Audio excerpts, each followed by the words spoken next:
Chapter 9, which you may have thought I would never get up, is Rational Emotive Behavior Therapy and CBT therapies. They're both fantastic. You need to know them. We can credit the creation of REBT from Albert Ellis. There is a wonderful video here. Click, paste, copy and paste that of him. He was very funny, very bold, very abrasive. He worked through his fears by confronting them, and that you can see in his own life how it influenced his theory. He encouraged clients, like I said, to do the very thing they were afraid of. He was rejected by 99 women in an experiment to confront his irrational beliefs. He actually asked 100 different women in the Bronx Botanical Gardens out until one said yes. And it extinguished really his fear because he desensitized himself. There are others who were very instrumental in this therapy as well, which is Beck. So we also have Aaron Beck and Judith Beck with cognitive therapy, and then Meekenbaum's cognitive behavior therapy. They all go under the same umbrella, but you need to know the differences and you need to know which theorist goes with what. Um, so we're going to start, I think, with rational emotive there. These are old slides. I'm really sorry if you can't follow along, I guess, with your others. If you can't see it well, I'll try. If I reduce it, it's just too teeny for you. Okay, this is the first one, REBT, Rational Emotive Behavior Therapy. You need to know how to say that and all the like rational emotive behavior therapy. You need to know the words. So a basic assumption is that people contribute to their own psychological problems as well as to specific symptoms by our rigid, extreme beliefs we have about events and situations. Remember we talked about the beginning of this back in behavior therapy with the antecedent, right? The ABC model. Remember that? So this is building upon that model, and I referenced that in the last lecture. So this is cognitions, emotions, and behaviors, how they interact, and then have a cause and effect relationship on what we're doing. And you can use this. This is evidence-based. This is a beautiful way to start your practicum by using something like this. I'm having a bite of yogurt. Sorry. I won't do that next time. I'll pause. Okay. So 5 basic components of this theory. We really believe our irrational thoughts in our own philosophies. We are born with, or we're raised with certain beliefs that get inserted into our brain. And these irrational ideas can cause us a lot of problems. We learn these beliefs from our parents and others in our life. And even to take it a step further, whereas Ellis couldn't really look in the brain, we do now know with EMDR research and other research that we actually store these irrational beliefs in our brain, in the right brain, in the limbic area. And they're actually encoded incorrectly in the brain, in the memory network. We actually know that they are in a different state. They're in a state-specific form. And we actually also know that we're triggered by things that are outside of our conscious awareness. We're triggered by the wind blowing or it brings up that irrational belief. I'm not good enough. I'm unlovable. I am terrible. Yesterday, I worked with someone who thought they were dirty and disgusting. Those are really strong beliefs, but because of what happened and how it encoded in the brain and got backed up incorrectly, we dogmatically do believe them. And then when we believe that way, it's hard to do life. It's hard to be free. So the ideas are basically, these irrational ideas are in a few basic categories, and they are the 3 basic must or irrational beliefs. I must do well. I must be loved. I must be approved by others. Number 1. Number 2, other people must treat me fairly, kindly, and well. Number 3, the world and my living conditions must be comfortable, gratifying, and just, providing me with all that I want in life. Ellis also thought we had these dogmatic beliefs that we should, must, ought, commands, must and absolute shoulds. And we know that things are not an absolute, right? We internalize and perpetuate these beliefs until we can do something to change them. So as a therapist, you're going to find those irrational categories. You're going to find what those beliefs are in their reasoning very easily. You're going to be listening and you're going to hear it. I hear my treatment plan before the client, I do it. I've been doing this a while, but I start to hear the theme of the conversation. I just always feel like I never measure up. I just, everybody treats me different. I mean, these are, you can hear your client, you can really deduce what it is, the themes in their life that they believe about themselves and the world. And we can teach them how to give up their misery. Isn't that cool? So cool. Our job is cool. Our job is so cool. I love our job. Okay, REBT view of emotional disturbance. I already said this, but we're going to talk it again. Talk through it again. We learn irrational beliefs from significant others during our childhood, family, friends, etc. So systemic, right? Think about being raised in a certain area. We reinforce these beliefs through autosuggestion, self-repetition. That's all neurological. And we behave based on the beliefs. Believing, thinking as if, consider someone who thinks they're bad. Something happened in kindergarten, now they believe they're bad. It's encoded in the brain incorrectly. Now, every time something happens where they mess up or they do something wrong, instead of being able to reframe that in their brain and go, oh, I just messed up, it's just life, it's normal, they instead internalize it, oh yeah, I'm bad. Oh yeah, I'm bad. Perpetuating the behavior because the belief is so powerful. It guides the person to behave in a way that is synonymous with that belief. I like the typos I have in this, please excuse me. And he also, Ellis is big on don't blame others, accept yourself despite your imperfections, and then we're all very inhibited by must, should, ought. And if you think about it, we are. Like, I must do this, I ought to do this, I should, who says, right? I already told you this one. This is the three basic musts, the rational beliefs, those categories. I already told you about that. These beliefs lead to self-defeat. Now, let's talk about the ABC framework. I think that y'all can't see that. I'm so sorry. Gosh, I'll have to do something about that next time. I think you can only see, you may not be able to see the ABC, but it says ABC framework at the top. This is the central component to REBT, so you'll need to know that. And you understand the client's feelings, thoughts, events, and behavior, and it's a model. A, B, C, D, E is the model. A is the activating event. That's what activates. That's the activating event. It's for the inference from you about the event, right? C, so we see how we're calling it ABC, but it reverses. C is next. It's the emotional and behavioral consequence, either healthy or unhealthy. So there's a consequence from the event. The activating event does not cause C. Instead, B, your beliefs create C, the emotional reaction. Got it? So our beliefs create our emotion and then our behavioral response. Oh, I was going to say, then comes D.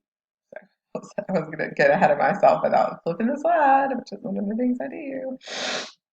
After A, B, and C comes D. D is disputing, how we help clients challenge those irrational beliefs. So you've identified, you use that ABC model to identify what's happening in the event. And your clients will give you could probably think of tons in your own head.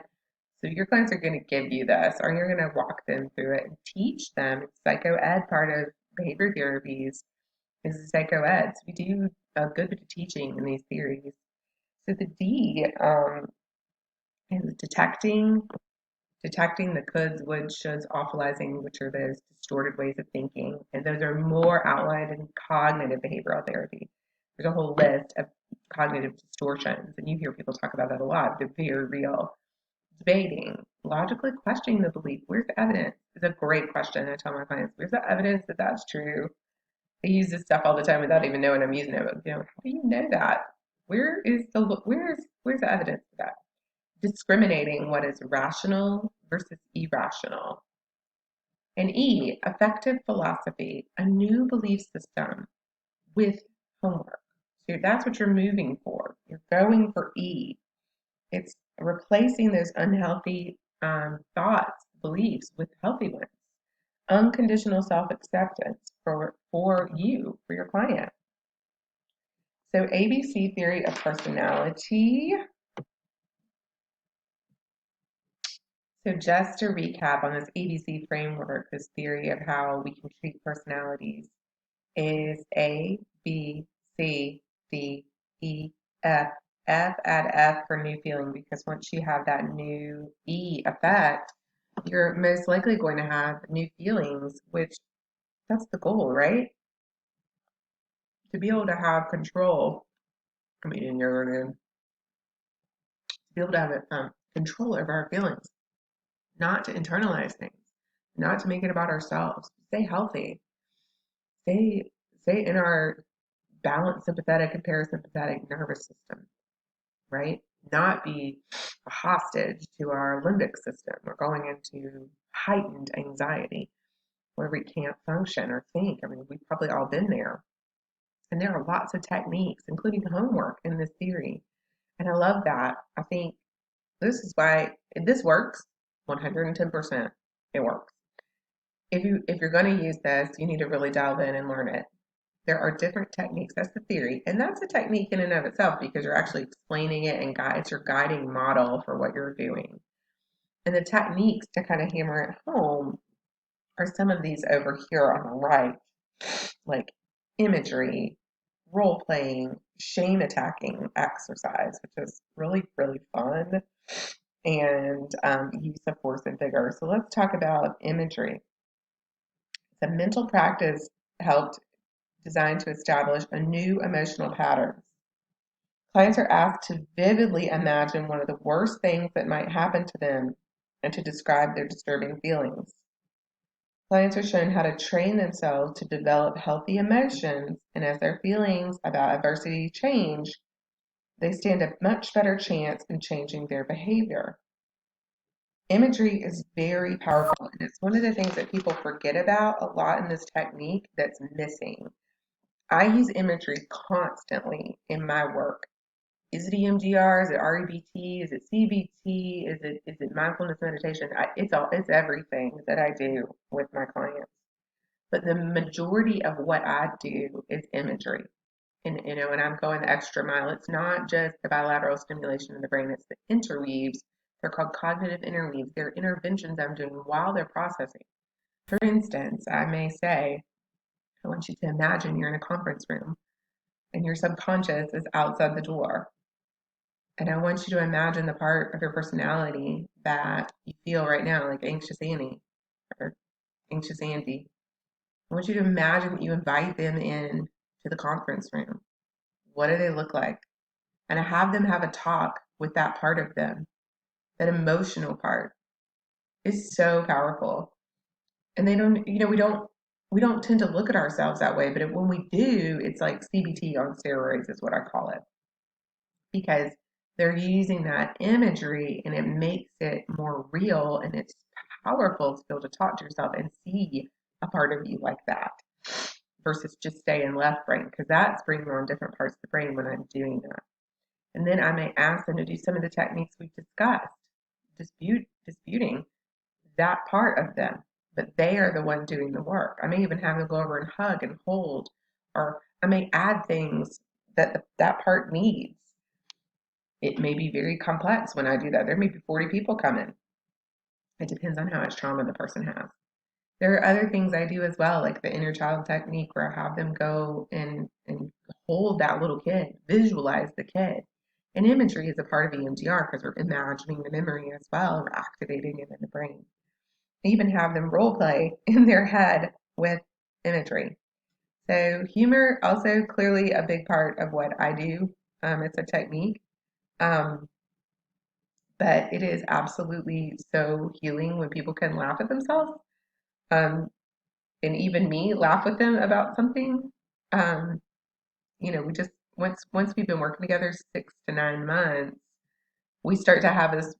They start to get really healthy, and we start to have this relationship. It's really fun, and we can. It's lighter. It's not so deep and dark because they came in and so stressed usually. The role playing, um, it's this isn't a lot of. There was Gestalt, right? We had some role playing in there. The example in the book is good. Clients can rehearse certain roles to bring out what they feel in a situation. Dawson may put off applying to graduate school because he's afraid he won't be accepted. Just the thought of not being accepted brings out feelings of shame for being stupid. He would focus on working through underlying irrational beliefs related to his unpleasant feelings.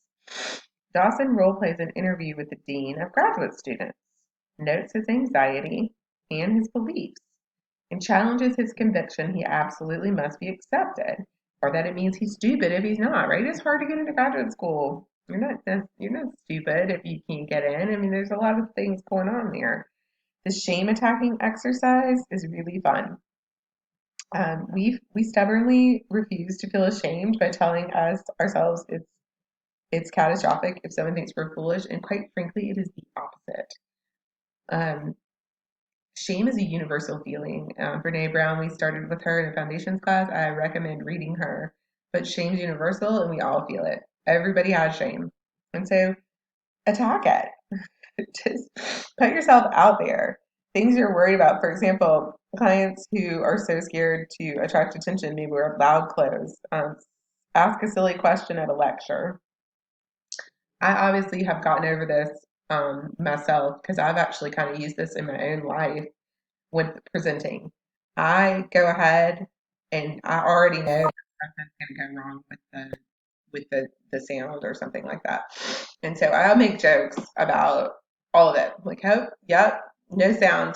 I'm always ready I make a lot of jokes. If I mess up or I don't know the answer, I own it and just say, oh, I don't know.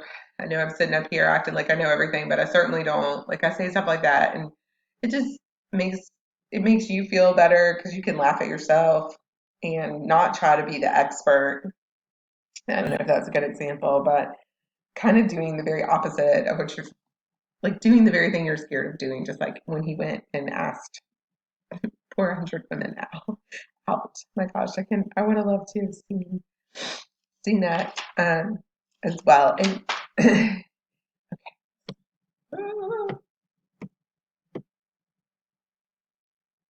here are some examples of the way that REBT works. My wife is late for dinner. A. My wife doesn't love or respect me, but she's probably having an affair. B.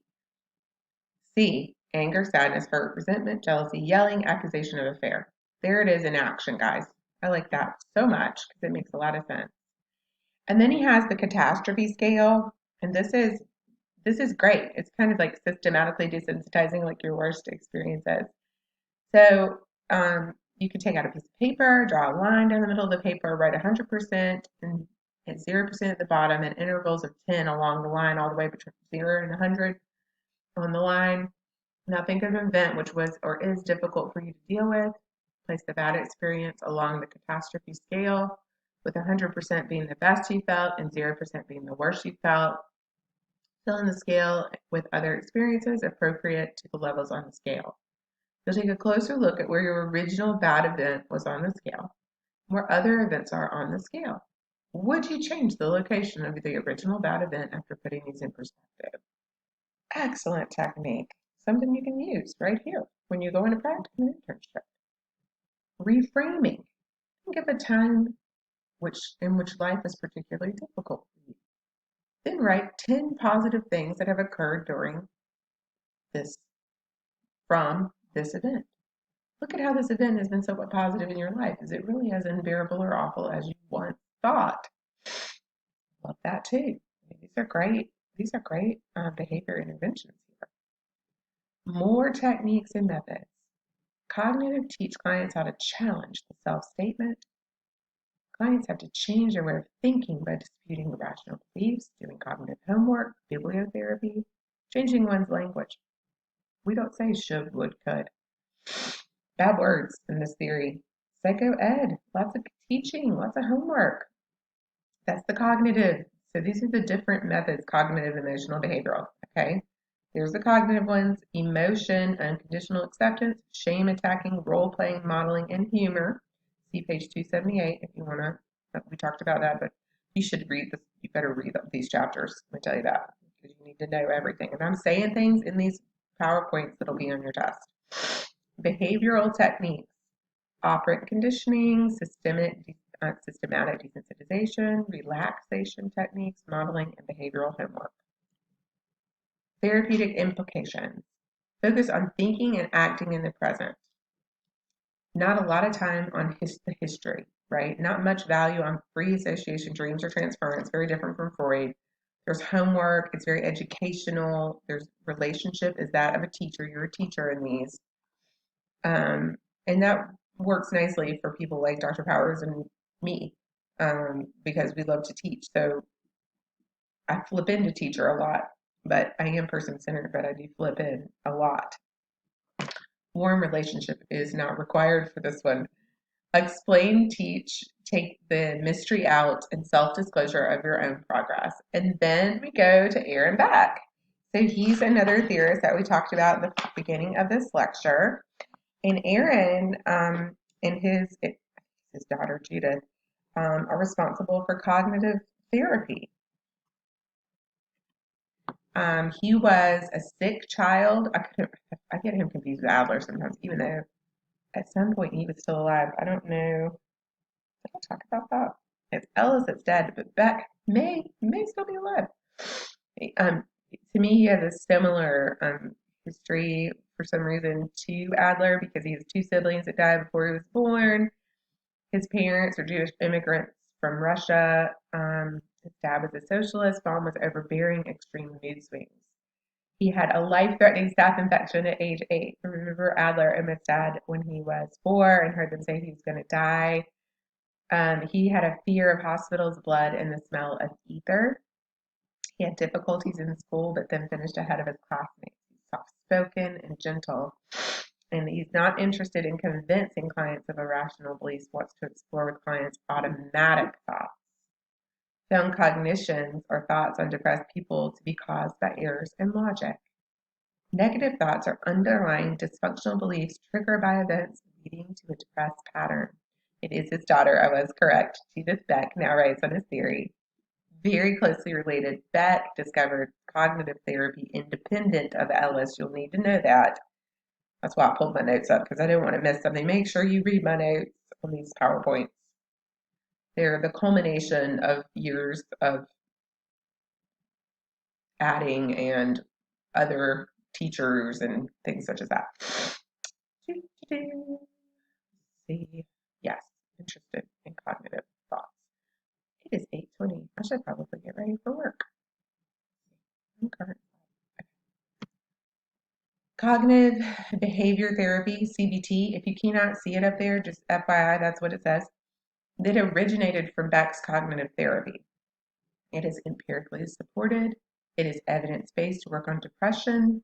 Beck's early contribution on depression, that once one becomes depressed, then you have negative cognitive triad, which is the triad. Triad. I was not saying that right. Sometimes you look at a word and you think, yeah, that's it. Triad. My bad.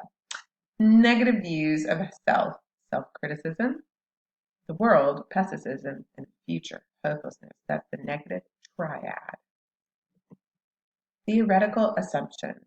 Internal communication is accessible, right? We can think about what we're thinking about. Novel idea to our clients most of the time, because if you think about it, maybe even before you got in this program, we start talking about that, and you think, I don't really think about my thoughts. When you start thinking about your thoughts, you have a little bit more ability to do something with the thought. What's the meaning behind the thought? Very personal. It's back from whatever occurred back in that neurochemistry, way back when, where it started. Meaning can be discovered and not taught. So this is a little bit flipping from Albert Ellis. So not as teachy. cognitive distortions. I have these nicely written out below for you so you don't have to go find them. Here are some common cognitive distortions like arbitrary inference, making conclusions without supporting relevant evidence like catastrophizing, which there was that catastrophe ranking in earlier slides, but this is thinking of the absolute worst scenario, selective abstraction, forming conclusions based on the detail of an event. One isolated detail. How many of us do this? Other information is ignored. The significance of the total context is missed. Overgeneralizing. Extreme beliefs on the basis of one incident.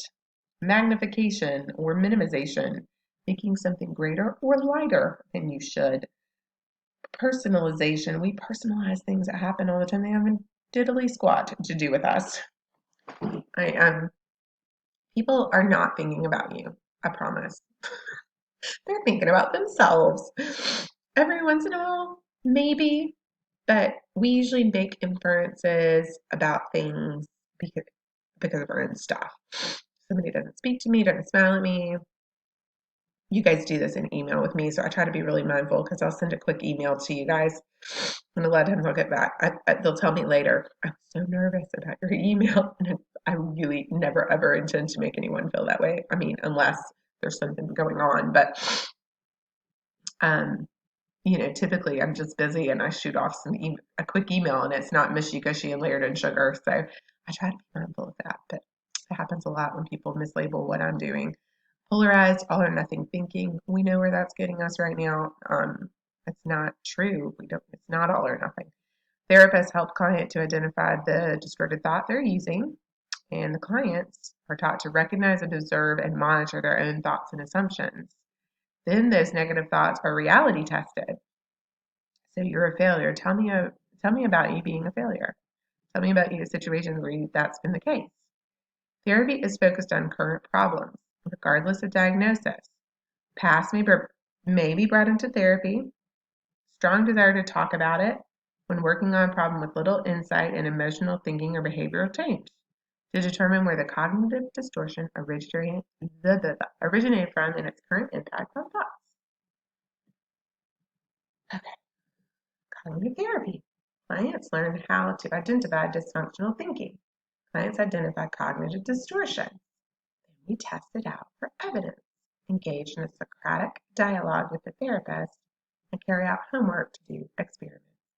The practice of cognitive therapy, we access the client's rational and maladaptive thoughts. We instruct a more adaptive rational thinking. We may teach them about the different cognitions, negative cognitions. We teach them how to have verbal internal coping strategies, much like I had them meet with their own part in the room, right? They were talking to anxiety. And support them as they change their lives. There's goal setting, big time here, immediate, short term, long term, and life goals. And here's a comparison for you between REBT and CT. Very similar. Little more collaborative on CT, cognitive therapy, than REBT. That might be a question. I think a lot of people got confused on Freud. Classical psychoanalysis is not relational at all. So I think I was surprised that a lot of people missed that question on the midterm examination, to make sure you understand these little nuances that are different between the therapies. Very confrontational REBT. Cognitive therapy, Aaron Beck, he's a lot more chill. It's more collaborative. There's a hierarchy of fear is another intervention that you can use from this theory. And that's much like that catastrophe scale. The relationship in cognitive therapy is a lot more genuine, warm, empathetic, non-judgmental, there's trust, rapport. There's a case of Tim here for you to watch on YouTube if you want to. And then we've got Donald Meekenbach, cognitive behavioral. He focuses on changing the client's self-verbalization. It's a little bit more involved here with him. You have the client observe their behavior, increase their sensitivity to thoughts, feelings, and behavior. start an internal dialogue. So they're going to have a acquisition of skills, they're going to rehearse, they're going to acknowledge maladaptive behavior and thinking, and they're going to change that internal dialogue. They're going to learn new skills. They're going to apply and follow through with the homework. You're going to teach them coping strategies. You're going to help them figure out how to handle that, not take things personally, not be so rigid, etc. Donald Meekenbaum. I have no idea what that's for. I mean, oh, I guess it's just okay. This is great. This is something from my own work, I think. It's funny when you put these together so long ago, because then you look back and go, wait a minute. Okay. Luckily, I'm masking weight, stressed. Now I am anxious, happy, sad, frustrated. My ideal self. Okay. Happy, carefree, successful, skinny. So that was just a visual for how this works. Oh gosh, that was it. There's more I want to say about this theory, so we'll do that when we get to class. But I want to talk a lot more about this, and you have a whole class on it next semester. So, yahoo! Okay, I need to pause this.